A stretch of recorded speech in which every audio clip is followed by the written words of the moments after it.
పీకే కొత్త రాజకీయ పార్టీ అట. అక్టోబర్ 2వ తేదీన పొలిటికల్ పార్టీగా మారబోతున్న జన్ సురాజ్ సంస్థ రాష్ట్ర స్థాయి వర్క్షాప్లో ప్రకటించిన ప్రశాంత్ కిషోర్ 2025 బీహార్ అసెంబ్లీ ఎన్నికల్లో పోటీ, సీఎం నితీష్ను ఢీకొడతానని వెల్లడి. సో ఆయన బీహార్ పాలిటిక్స్ పైన ప్రధానంగా ఫోకస్ చేసిండు. సో బీహార్లో ఎట్లా అయినా అధికారంలోకి రావాలి, ప్రభావం చూపించాలన్న ఎత్తుగడతో ప్రశాంత్ కిషోర్ అడుగు ముందుకేస్తున్నాడు.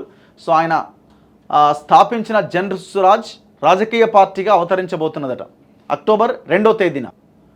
ప్రముఖ పొలిటికల్ స్ట్రాటజిస్ట్ ప్రశాంత్ కిషోర్ కీలక నిర్ణయం తీసుకున్నారు. 2022 నుంచి నిర్వహిస్తున్న ప్రజా చైతన్య సంస్థ జన్ సురాజ్ను రాజకీయ పార్టీగా మార్చబోతున్నట్టు ప్రకటించారు. గాంధీ జయంతి సందర్భంగా అక్టోబర్ 2వ తేదీన జన్ సురాజ్ పొలిటికల్ పార్టీగా అవతరిస్తుందని పీకే పేర్కొన్నారు.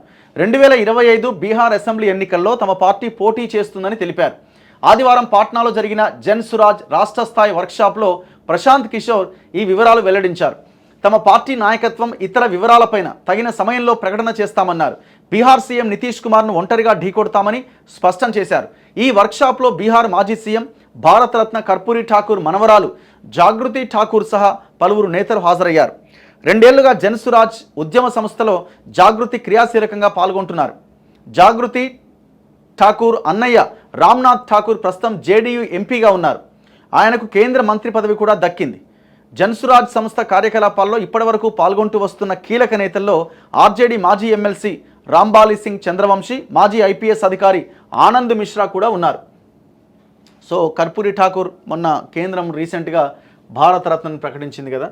సో వాళ్ళ ఫ్యామిలీకి సంబంధించిన వాళ్ళు ఇందులో ఇన్వాల్వ్ అయ్యి కూడా ఉన్నారట.